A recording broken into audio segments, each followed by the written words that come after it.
Previously on Wandering Wagners. We are finally going camping. What you got there? Got the old. Here's all the num-nums. Oh yeah.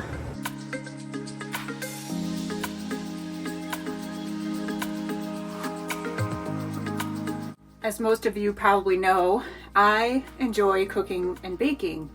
But one thing I really have never had was like an actual knife set. If you've watched any of the cooking videos I've done in the past, I generally just use a steak knife to cut pretty much everything and anything.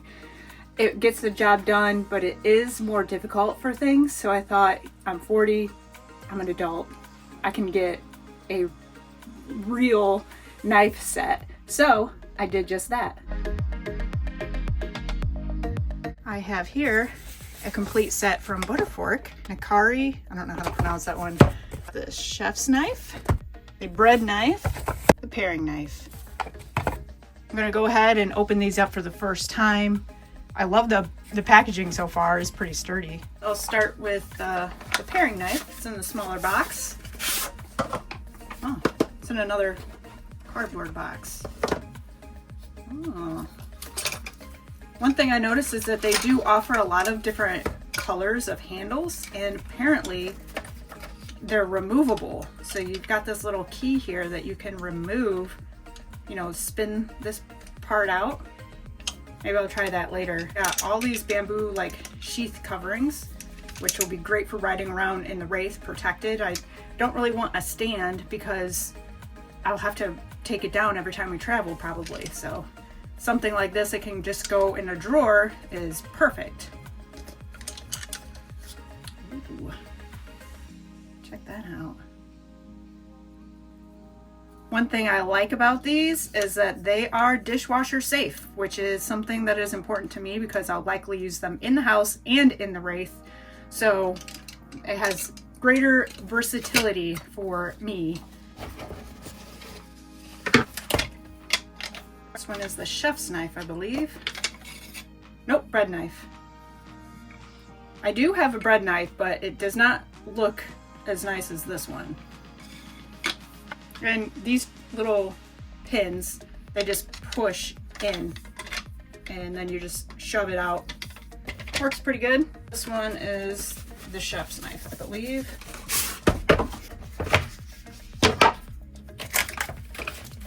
You can get them all with certain colors. There's like 4 or 5 different colors, I think. Just kind of went with something that wasn't black, just to stand out a little bit. Oh man.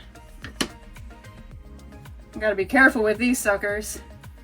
They look amazing. Definitely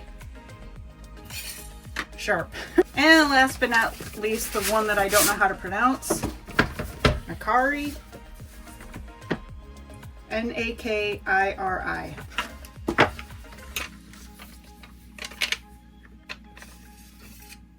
Oh, okay. So this kind of reminds me of like a butcher knife. Maybe I'll use this one to cut up the meat for dinner. Very nice. Figure since I have them all out in these little keys, I'm gonna go ahead and remove one of the backs.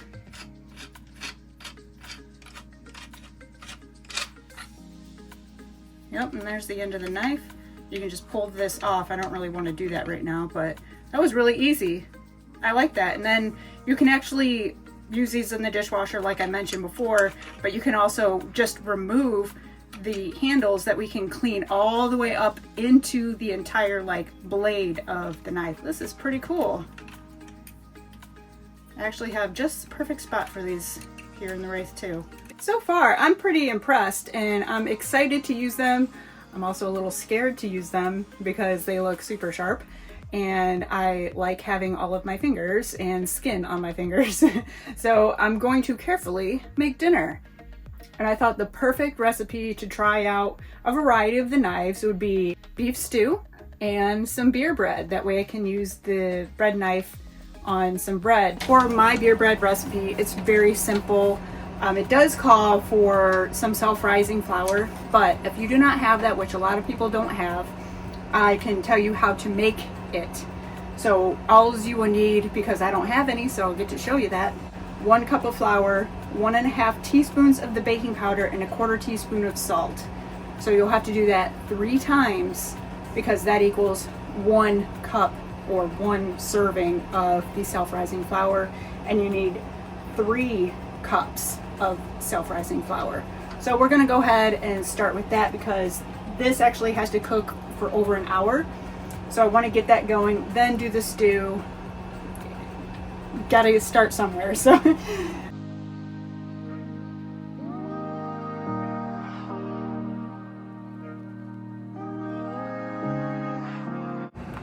Once you have all of your dry ingredients, just give them a good little mix and then just add in your beer. It does not matter what kind of beer. So you're just gonna go ahead, pour this in, and then you're just gonna stir it gently. And then you're going to pour it into your bread pan that is greased with some cooking spray. Basically just trying to make sure that all the dry ingredients are combined well. My convection is preheated at 350 degrees. I'm just gonna go ahead, transfer this.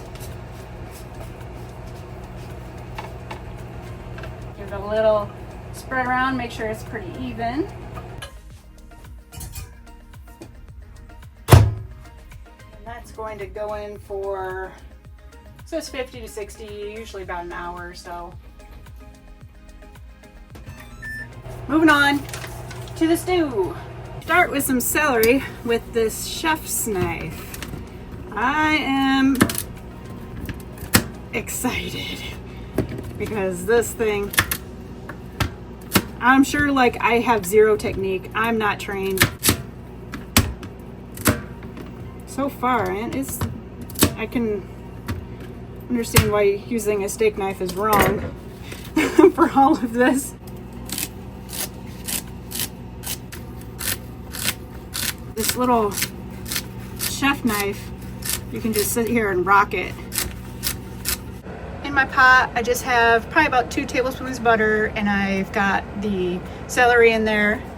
I've got carrots, an onion, a bell pepper, and then my roast and potatoes. Usually when you cut these with a steak knife, like you're not supposed to, they will cut and like fling across the room. So I can only ever do one at a time. You have to do it carefully, although the dogs like it when they fling across the room because then they get snacks.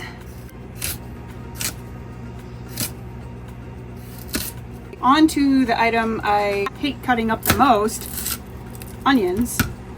1, because they make me cry, and 2, because I'm always worried about cutting myself. So hopefully the sharpness of this nice knife will do me well, less effort. I'm hoping that even though this onion is kind of small, that it'll work out just fine.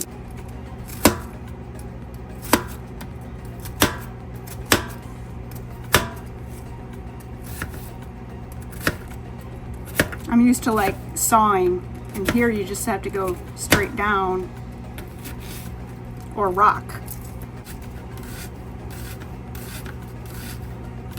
On to the bell pepper. Now I usually cut them this way, but with this knife being so sharp, I'm gonna go extra slow. I guess the paring knife would probably be better for this, but oops. You can use any color. I just happen to have red, so that's what I'm using.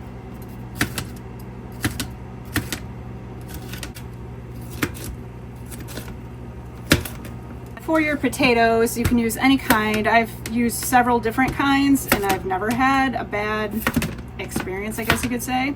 But what you're gonna do is slice them up and then dice them. You can use bigger cubes, smaller cubes. It's really your personal preference. and how long you want it to cook, because obviously the bigger the pieces of potato, the longer it's going to cook. There's several different ways you can make beef stew. Half the time I make it different every single time because I don't use recipes.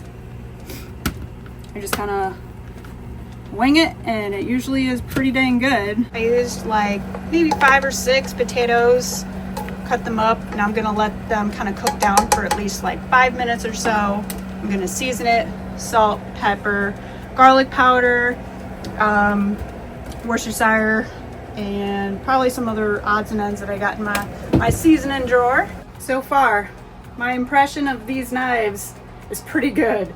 It made quick, easy work of all those vegetables, and I'm glad I went this route. This is so much more enjoyable. Next, I'm going to move on to the chuck roast, and I'm going to use the other knife for that. Try to see how that one will do. I've got everything kind of cooking down over here. I added my seasonings. Next, I will be adding some flour to thicken it up, then a little bit of milk, and it's just going to cook down. I usually add between 3 and 6 tablespoons of flour. The measurement's not exact. Nothing I do is really measured. That is something that will probably never change. Basically, you're just going to want to make it so that it's thicker for when it becomes the stew. Get all the flour coated and let it kind of cook off. You can do this before or after you add the steak. Or the meat roast. I've done it both ways. It really doesn't matter. I'm sure a professional would tell me I'm doing it wrong, or all the people on YouTube will also tell me I'm doing it wrong, but you know what? It tastes good, it works. I'm sure there's a right and a wrong way, but not in my book. I don't care. Then I'm gonna add in a little bit of milk, and I'll probably add more as time goes on. I just like to let it cook down the way it is. Obviously, if you want it to be more or less like a stew, like more soupy or less, then that will determine how much either flour or milk or both that you add. Let's open this bad boy up and see how this goes. Oh yeah. Now with this meat, you're just gonna cube it.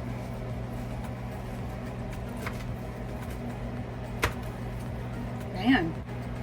For the beef stew, you do kind of want it to be marbled, because that's what's going to give it some extra flavor. It's going to be way more tender if it's a marbled piece of meat. Yeah. I'm just going to go ahead and start adding this in as I cut it up. I am left-handed, but I cut righty. I don't know why. It's weird. You can make the chunks bigger, smaller, give a variety of sizes. I'm just kind of cutting these up even more than I normally would, just so I can use the knife more. It's really, really nice. Here's a piece where I'm gonna cut some of the fat off of it, because it's a giant, giant piece of fat. And it went through that like it was nothing. I was able to have some good precision. Oh my gosh. That was amazing. Look. Wow.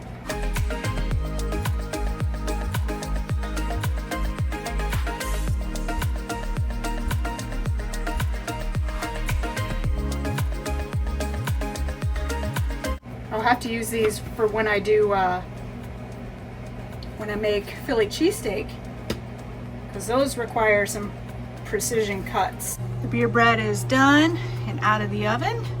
Just gonna let it cool. The stew is still cooking down, but it's looking pretty good. I have my beer bread out, and I've got the bread knife, and I'm going to... Okay, so that's way better. Oh my gosh. So, Mike, you can attest to this as well. Every time we cut beer bread, it like comes off in like super big chunks. Yeah, it doesn't cut very well. Well, that knife does. Look at this. It's like actually bread slices. I've never actually had beer bread sliced like this.